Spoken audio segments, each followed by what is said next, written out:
Saints kukhona amazwi ahlele enhliziyweni yami njengoba besikhululwa ingubo ye-bitterness, ye-hatred, sikhululwa ingubo yobukraka, yokuthiya, sinxitshiswa ingubo entsha. Kukhona something evelayo ku 2 Chronicles chapter 14. Kukhona into ayikhulumayo kumoya ongcwele uthi you are restored today, kodwa ungabi nayo i-maintenance. Ukuthi how do you maintain lento eseyenzeke namhlanje? Hallelujah. Ngiyaxolisa bazalwana, kodwa lento iyangicindezela ukuthi let me share it with you. Kukhona ikumkani yakwaJuda ekwakuthiwa nguKing Asa. UKing Asa uthathe emva kwekumkani eyayingazange yenze kahle.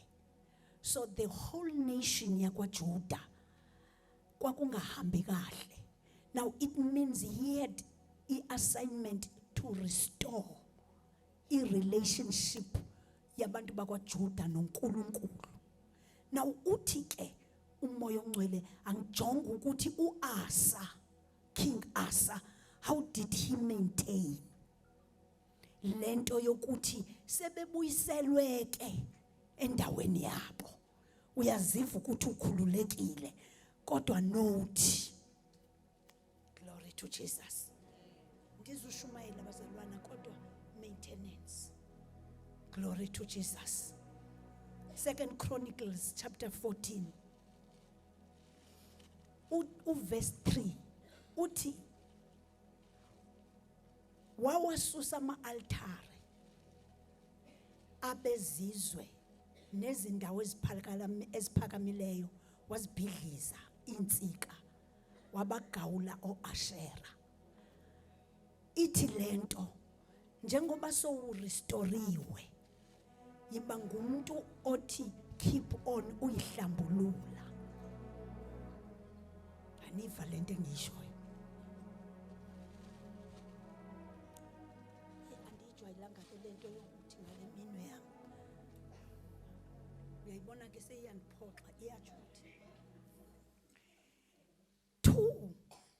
Ithi ke uKing Asa wamtshela uJuda kuba amfune uYehova uNkulunkulu wawoyise awenze umthetho. Zezo zinto zontathu. Ukufuna uNkulunkulu kukuthandaza, nobuthandaza ngomnikelo, naxa uthandaza ngokuzila ukudla, nobuthandaza ukuthandaza okukwaziyo kukuthandaza. Now kukufuna ke ubuso benkosi. Xani ndiva. Now ukufuna ubuso benkosi yenye ye-prescription yokumaintaina the relationship yokuthi wena so restoriwe. Suthi ngoba so restoriwe ungayimaintain.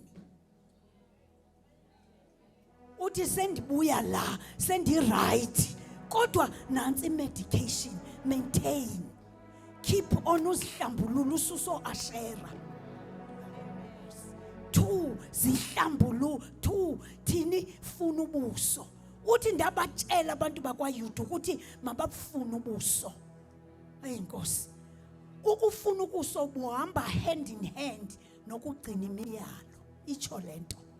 Ngamanye amazwi izwi lihamba nomthandazo. Suthandaza ungalifundi izwi, uzawushayeka.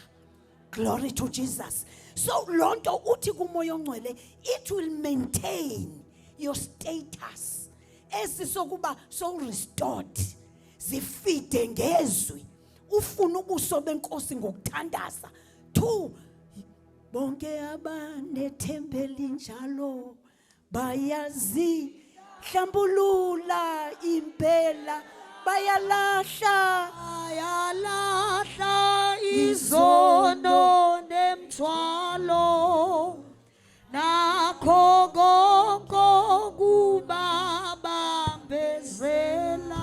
ezo zinto zontathu ukuzihlambulula, ukufuna ubuso benkosi nokufunda izwi, zawumaintaina your status ngoba urestoriwe.